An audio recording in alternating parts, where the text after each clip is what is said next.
Good evening everyone.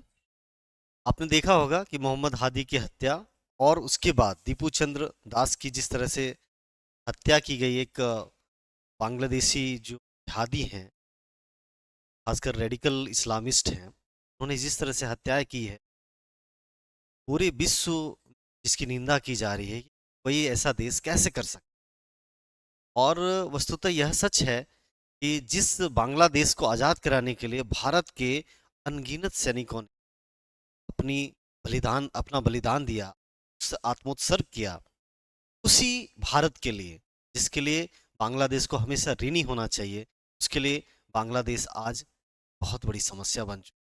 मुझे लगता है एक रोग बन चुका, एक बीमारी बन चुका है, जिस पाकिस्तान के एट्रोसिटीज या उसकी मतलब कह सकते हैं अन्याय के कारण जो बंगाली मुसलमान या बांग्ला भाषी मुसलमान से कह सकते हैं, उन्होंने जिस आज़ादी के लिए, अपनी स्वतंत्रता के लिए लड़ाई लड़ी, उसमें आप जानते होंगे कि भारत के सैनिकों ने इतनी बड़ी अप्रतिम अपना आत्मोत्सर्ग किया है, बलिदान दिया है।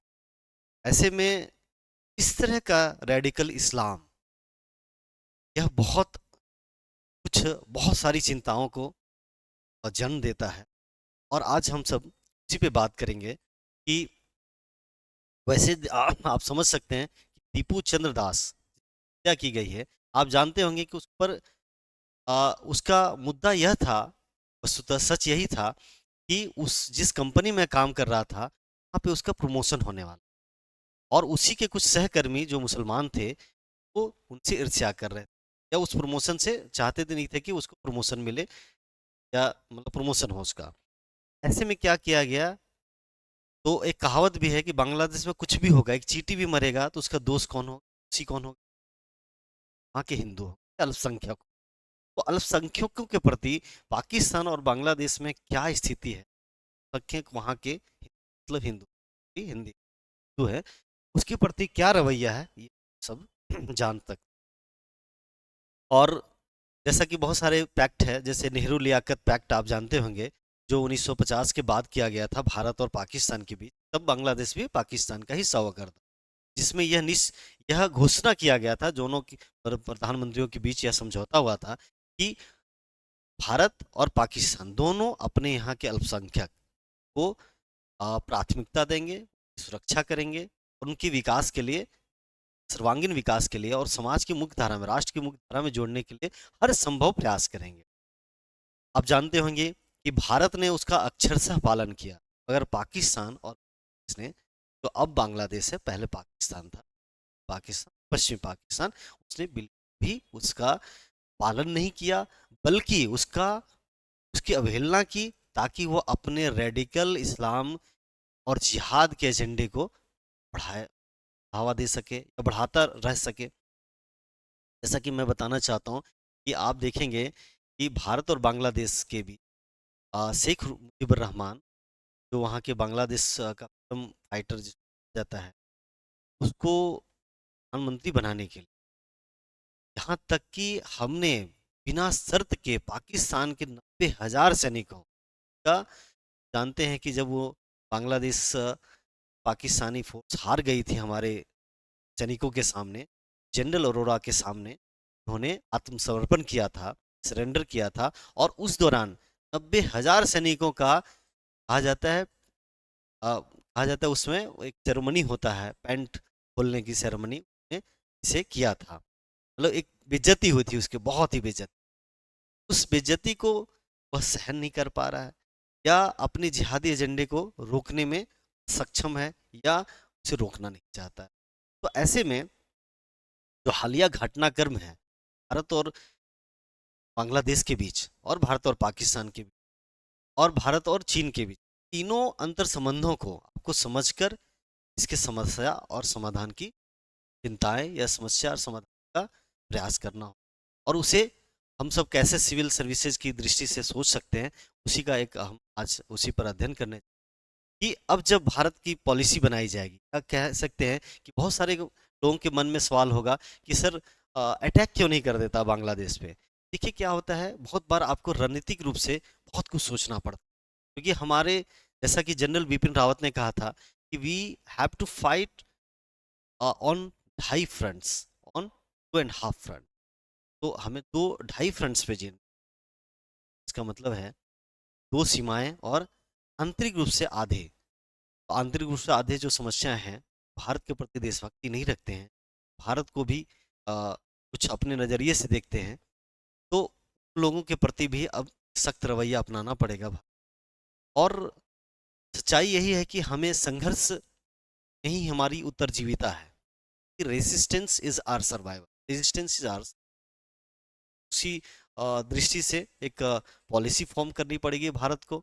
और मुझे लगता है कि अब समय आ गया है, लुक ईस्ट पॉलिसी, ऐसा हम तो हमारे देश के लिए बनी हुई है, बट उसमें हम लोग बांग्लादेश को भी खासकर मतलब अच्छे सौहार्दपूर्ण तरीके से उसको मित्र देश मानकर उसकी सहायता करते थे।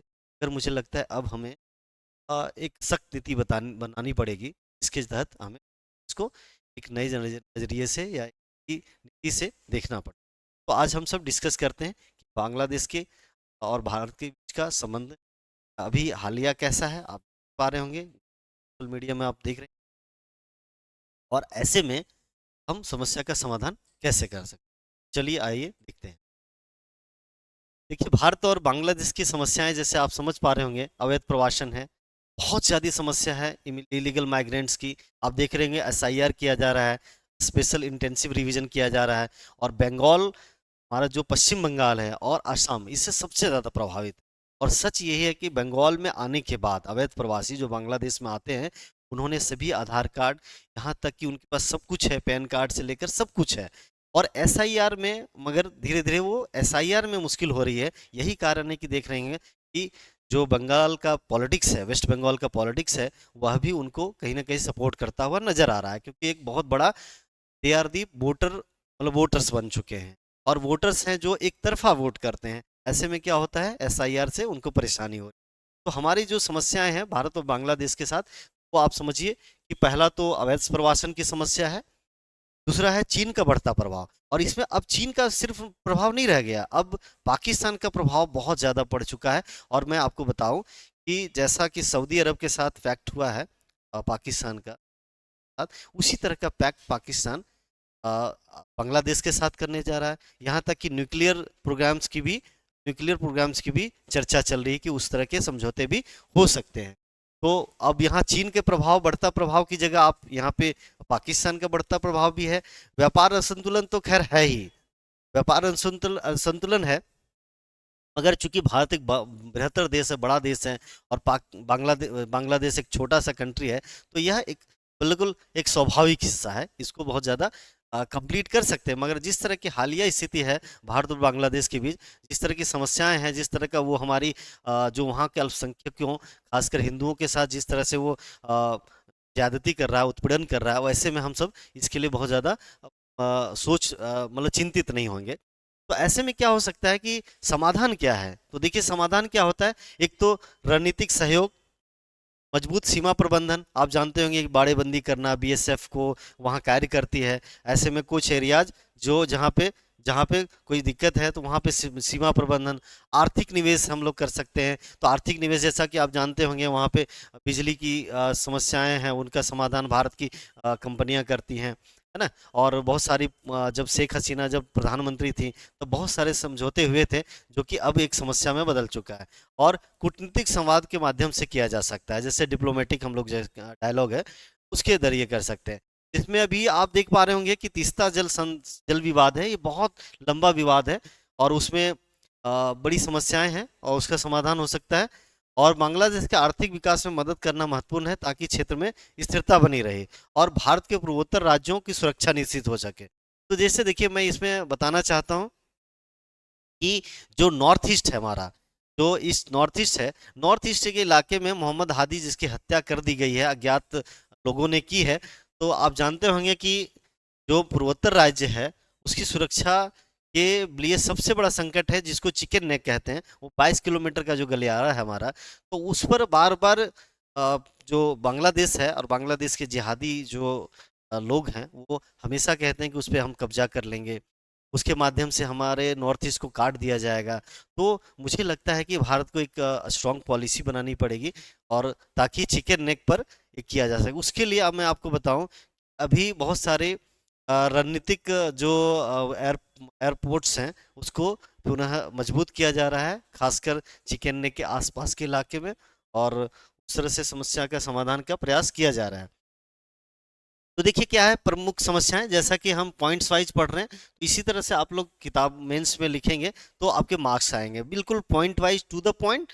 और जितना हो सके वो बुलेट फॉर्म्स में लिखें, या इसको समझ इस रूप में लिखें।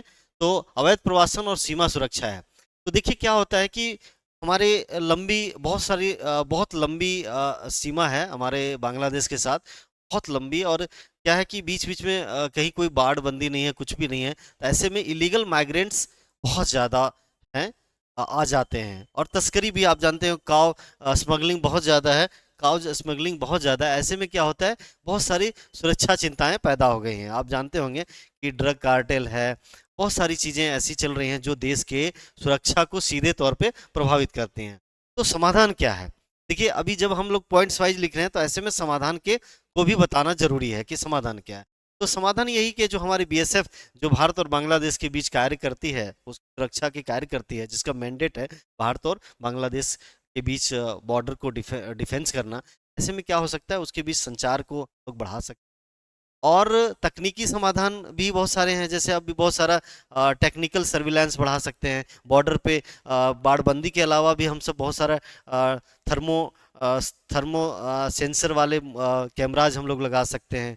बहुत सारी ऐसी चीज़ें हैं जो टेक्नोलॉजी इनेबल्ड सर्विसेज हैं, चीज़ें हैं जो डिफेंस की तकनीक्स हैं, उसको लगा सकते हैं। बॉर्डर मैनेजमेंट को बहुत अच्छा कर सकते हैं, जैसा कि यहाँ पे है भी लिखा हुआ। तो इस तरह से हम लोग कर सकते हैं। अब देखिए यहाँ पे हम लोग को खैर चीन का बढ़ता प्रभाव हम लोग देख पा रहे हैं, मगर हम लोग को पाकिस्तान का बढ़ता प्रभाव एक नई चिंता, सुरक्षा चिंताएं पैदा कर रहा है। जैसा कि आप देख पा रहे होंगे कि बहुत सारे अभी बांग्लादेश और पाकिस्तान के बीच संबंध समझौते हुए हैं कि यहाँ तक कि आपने देखा होगा, एक जो पाकिस्तान का जनरल है उन्होंने बांग्लादेश विजिट किया है, और उनके लिए बहुत सारी चीज़ें उन्होंने पब्लिकली ओपन कर दिए हैं कि भारत और बांग्लादेश के बीच, यानी पाकिस्तान और बांग्लादेश के बीच डिफेंस पैक्ट हो सकता है, रक्षा समझौते होने की संभावना है। ऐसे में बहुत सारी समस्या आ रही है। तो देखा कि आपने देखा होगा कि जो बांग्लादेश है, बांग्लादेश क्या कर रहा है कि एक लॉन्च पैड बन रहा है, launching pad for Pakistan, Pakistani जिहादी एलिमेंट्स एंड पाकिस्तानी आईएसआई। तो वो एक समस्या के लिए समाधान क्या करना होगा, तो इसके लिए भारत सरकार को एक नीति बनाने की जरूरत है। तो समाधान क्या है कि हम सब भारत और चीन के प्रभाव को संतुलित करने के लिए क्या कर सकते हैं, सैन्य रक्षा सहयोग कर सकते हैं, जैसे सैन्य उपक्रम निर्यात और आर्थिक निवेश, कनेक्टिविटी, एनर्जी वगैरह में वृद्धि करनी चाहिए। साथ ही रक्षा कूटनीति पर जोर देना चाहिए।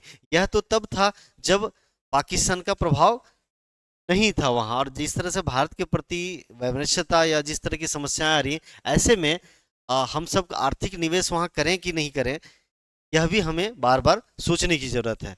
तो हमें लगता है कि पहले तो हमें रक्षात्मक दृष्टि से भारत को ज़्यादा सोचना चाहिए, इसके बनिस्बत कि हम सब आर्थिक निवेश की ज़्यादा बात करें।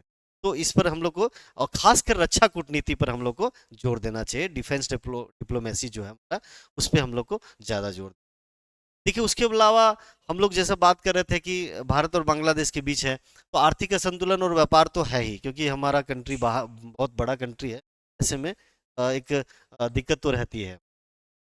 मगर आज के दौर में जब हमारे रिश्ते बहुत ही शून्य स्तर पे पहुंच गए हैं, मित्रता की स्थिति, या कह सकते हैं कि हमारे पड़ोसी मित्र होने के नाते, ऐसे में भारत को व्यापार असंतुलन कम करने की दृष्टि में कार्य करना ही चाहिए, निवेश बढ़ाने के लिए भी कार्य करनी चाहिए, मगर उससे ज्यादा हमारे बीच अब एक अच्छा दृष्टि से कि हम भारत को सुरक्षित कैसे रख पाए, अपने नॉर्थ ईस्ट को सुरक्षित कैसे रख पाए, इसके लिए ज़्यादा प्रयास करना चाहिए। उसके लिए जो नैरेटिव चलाया जा रहा है बांग्लादेश से, बहुत सारे आप देखेंगे सोशल मीडिया में इस तरह की समस्याएं हैं, उसको कम करना चाहिए।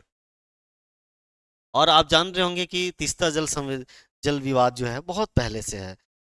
तो इसमें क्या होता है, तीस्ता जल समझौता में समस्या कहाँ आ रही है कि बहुत सारे असहमति है जिसका समाधान ऑलमोस्ट निकल गया था। शेख हसीना जब सरकार थी तब इसका समाधान की ओर हम लोग पहुंच चुके थे, मगर अब चूंकि सरकारें बदल गई हैं और वह सरकार पाकिस्तान, और आप समझ सकते हैं कि पाकिस्तान उसको डायरेक्ट सपोर्ट कर रहा है, और कहा जाता है कि जो दादा है मतलब अमेरिका के समर्थक सरकार है। ऐसे में अभी काफ़ी दिक्कतें हैं और मुझे लगता है कि अभी ठंडे बस्ते में चला गया है।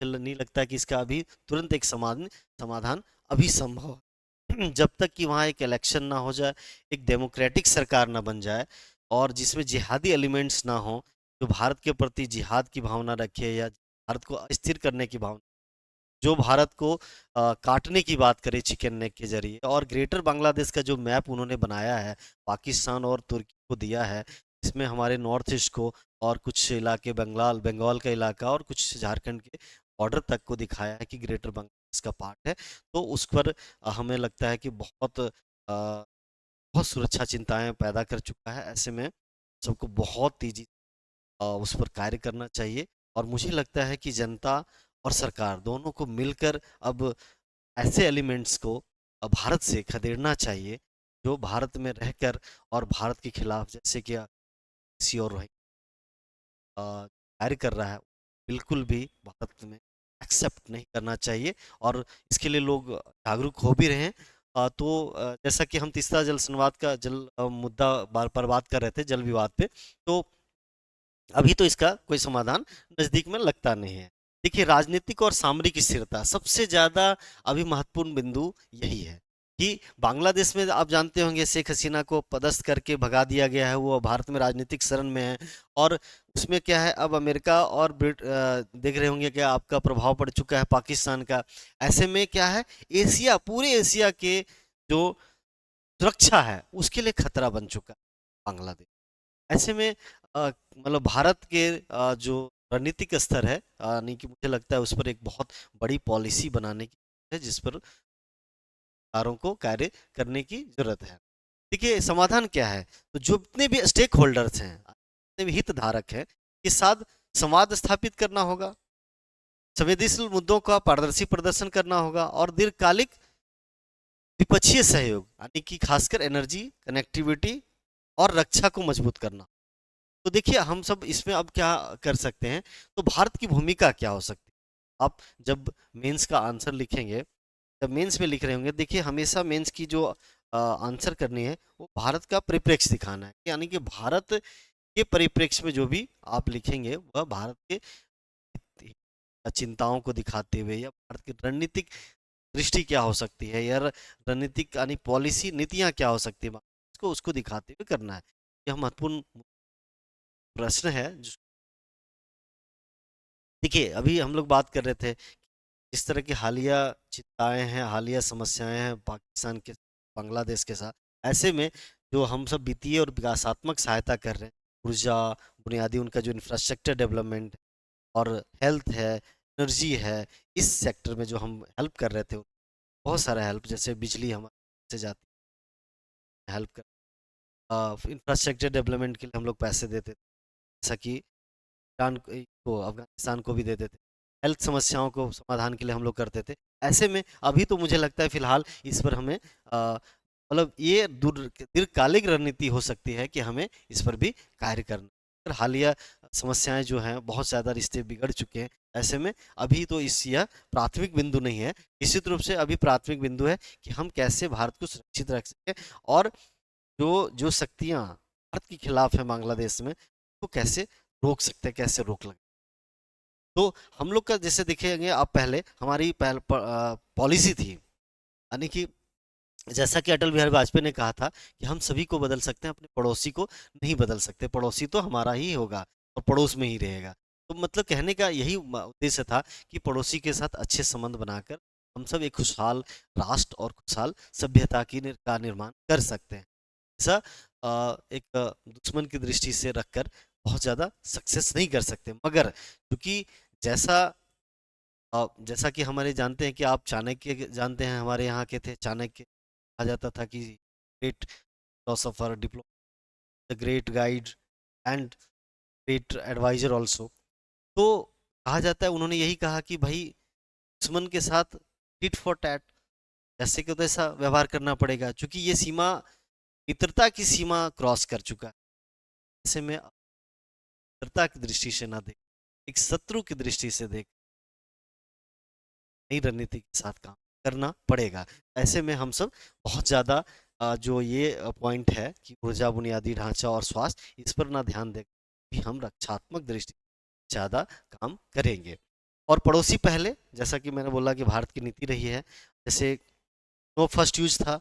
आपने देखा होगा कि परमाणु, भाई परमाणु तो है बम, ऐसे हम लोग नो फर्स्ट यूज का हमने पॉलिसी दिया था।